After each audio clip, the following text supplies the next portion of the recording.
बारिश थम चुकी थी, लेकिन हवेली के दरो दीवार पर छाई सनसनी और गदाज अब भी बरकरार थी। दाऊद की बंदूक का रुख अगरचे नीचे हो चुका था, लेकिन उसकी आंखों का गुस्सा अब एक गहरे उचंभे और सदमे में बदल गया था। वो खत जिसमें 30 साल पुराना सच दर्ज था, उसके हाथ में बुरी तरह कांप रहा था। तो चचा अख्तर, दाऊद की जुबान से यह लफ्ज किसी गाली की तरह निकला। वो शख्स जिसने हमें बचपन से सिकंदर के खिलाफ उकसाया, जिसने हमारे बाप के जनाजे पर कस्में खाईं, वो असल कातिल है। सिकंदर ने अपने कोट की आस्तीन से पानी निचोड़ते हुए एक गहरा सांस लिया। उसकी नजरें अब भी अलाइजा पर थीं, जो अपने भाई और सिकंदर के दरमियान एक ढाल बनकर खड़ी थी। उसकी मासूम आंखों में अब खौफ की जगह एक अजीब सा अज़्म झलक रहा था। सच कड़वा होता है दाऊद शाह जमान। सिकंदर की आवाज हवेली के वसी हॉल में गूंजी। लेकिन सच ये भी है कि इस वक्त चचा अख्तर इस हवेली के उसी हिस्से में मौजूद है जहां तुम्हारे खानदान के खुफिया कागजात रखे हैं। वो सिर्फ दुश्मनी नहीं चाहते थे, वो शाहजमान खानदान का नामो निशान मिटाना चाहते हैं। अलाइजा ने तड़पकर अपने भाई का हाथ थाम लिया। भाई, सिकंदर सच कह रहा है। मुझे याद है, पिछले हफ्ते चचा अख्तर रात के अंधेरे में पापा के पुराने कमरे से कुछ तलाश कर रहे थे। जब मैंने पूछा तो उन्होंने बात हंसी में टाल दी। दाऊद का दिमाग घूम गया। एक तरफ गैरत और नस्लों की दुश्मनी थी, और दूसरी तरफ वो भयानक सच जो उसके पांव तले से जमीन निकाल रहा था, और तीसरी तरफ उसकी लाडली बहन जिसकी आंखें पुकार पुकार कर कह रही थीं कि उसका दिल सिकंदर के नाम हो चुका है। ठीक है, दाऊद ने बंदूक को वापस अपनी बेल्ट में उड़सा, लेकिन उसकी आंखें अब भी सुर्ख थीं। अगर ये सच है तो अख्तर शाह जमान को इस हवेली से जिंदा निकलने का हक नहीं है। लेकिन सिकंदर, याद रखना, अगर यह तुम्हारी कोई नई चाल हुई तो मैं अलाइजा का लिहाज किए बगैर तुम्हें उसी जगह दफन कर दूंगा। अगर मैं झूठा निकलूं तो बंदूक तुम्हारी होगी और सीना मेरा। सिकंदर ने मुस्कुराकर कहा, एक ऐसी मुस्कुराहट जिसमें अलाइजा के लिए बेपनाह मोहब्बत और दुश्मन के लिए खुला चैलेंज था। हवेली के बालाई हिस्से में वाक़े चचा अख्तर का कमरा हमेशा पुरअसरार रहता था। वो कहने को तो खानदान के सबसे बड़े बुजुर्ग थे, लेकिन उनकी चालें हमेशा अंधेरे सांप की तरह होती। सिकंदर, दाऊद और अलाइजा खामोशी से सीढ़ियां चढ़ रहे थे। हवेली के मुहाफिजों को दाऊद ने नीचे ही रोक दिया था, क्योंकि यह खानदानी मामला था और दाऊद नहीं चाहता था कि यह बात बाहर निकले। अलाइजा का दिल सीने में हथौड़े की तरह बज रहा था। उसका एक हाथ सिकंदर के हाथ के करीब था, और सीढ़ियों के अंधेरे में एक पल के लिए सिकंदर की उंगलियों ने अलाइजा के हाथ को छुआ। वो एक लम्स ही अलाइजा को दुनिया के हर तूफान से लड़ने का हौसला दे गया। जब वो अख्तर के कमरे के बाहर पहुंचे तो अंदर से धीमी आवाजें आ रही थीं। दरवाजा हल्का सा खुला था। दाऊद ने आगे बढ़कर अंदर झांका। अख्तर शाह जमान किसी से फोन पर बात कर रहे थे, और उनके सामने मेज पर जायदाद के असल कागजात और एक चेकबुक खुली हुई थी। हाँ, मैं कह रहा हूं ना, काम हो गया। अख्तर की आवाज में एक शैतानी चमक थी। दाऊद और सिकंदर एक दूसरे के खून के प्यासे हैं। आज रात सिकंदर यहां आया है, मुझे खबर मिली है। दाऊद उसे जिंदा नहीं छोड़ेगा। दोनों खानदान आपस में लड़कर खत्म हो जाएंगे, और ये पूरी जायदाद और शाह जमान का नाम मेरा होगा। तुम बस सुबह तक पुलिस को तैयार रखना। दाऊद का खून उबल पड़ा।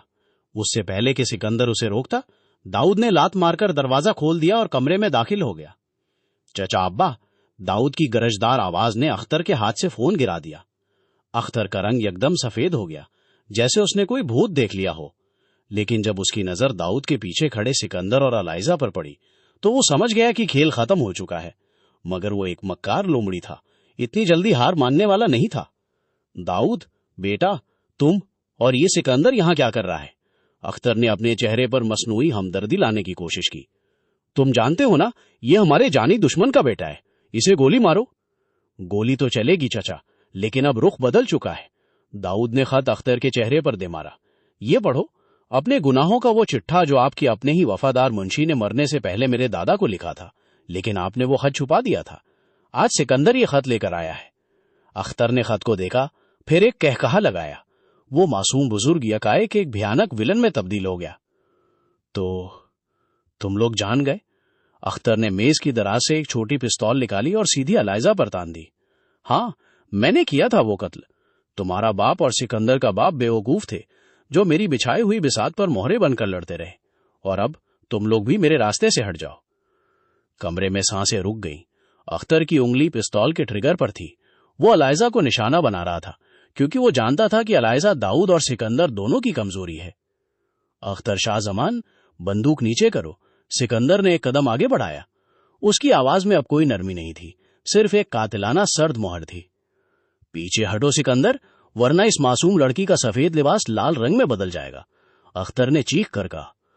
अलाइजा ने डर कर आंखें बंद नहीं की, बल्कि उसने सिकंदर की तरफ देखा। इन दोनों की आंखों में एक ऐसा राब्ता हुआ जो लफ्जों का मोहताज नहीं था। सिकंदर ने अलाइजा को एक हफीफ सा इशारा किया। उसी लम्हे अलाइजा ने अपनी पूरी ताकत से मेज पर रखा हुआ भारी पीतल का गुलदान नीचे गिराया। इस अचानक आवाज और हरकत से अख्तर का ध्यान 1 सेकंड के 10वें हिस्से के लिए भटका। ये 1 सेकंड सिकंदर के लिए काफी था। सिकंदर चीते की तरह लपका। उसने अख्तर का वो हाथ मरोड़ा जिसमें बंदूक थी और एक जोरदार मक्का उसके मुंह पर मारा।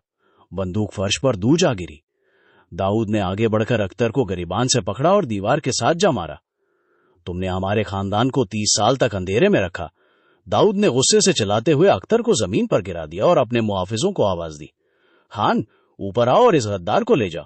इसे पुलिस के हवाले नहीं करना, इसे हमारी अपनी अदालत सजा देगी। मुहाफिज कमरे में दाखिल हुए और अख्तर को घसीटते हुए नीचे ले गए। अख्तर चिल्लाता रहा, धमकियां देता रहा, लेकिन अब उसकी हैसियत एक हारे हुए मुहरे से ज्यादा कुछ नहीं थी। कमरे में अब सिर्फ सिकंदर, दाऊद और अलाइजा रह गए थे।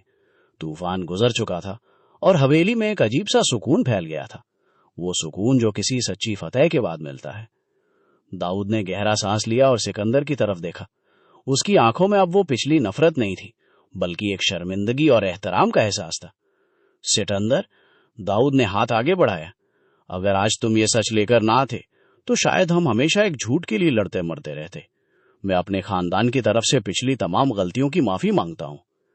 सिकंदर ने दाऊद का हाथ मजबूती से थाम लिया।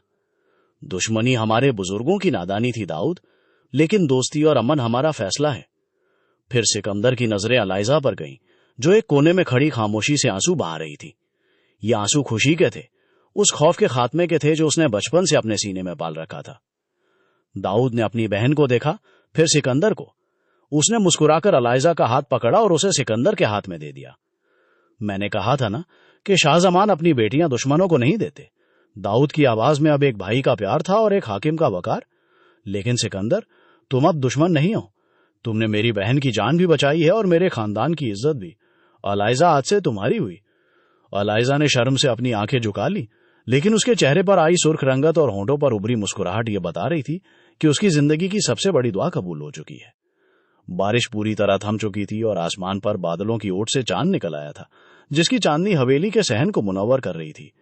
3 नस्लों का खून, नफरत और बारूद का सफर आखिरकार मोहब्बत के खूबसूरत मोड़ पर आकर खत्म हो गया था। सिकंदर और अलाइजा का हाथ एक दूसरे की गिरफ्त में था और वो जानते थे कि अब आने वाला हर दिन उनकी मोहब्बत की नई दास्तान लिखेगा।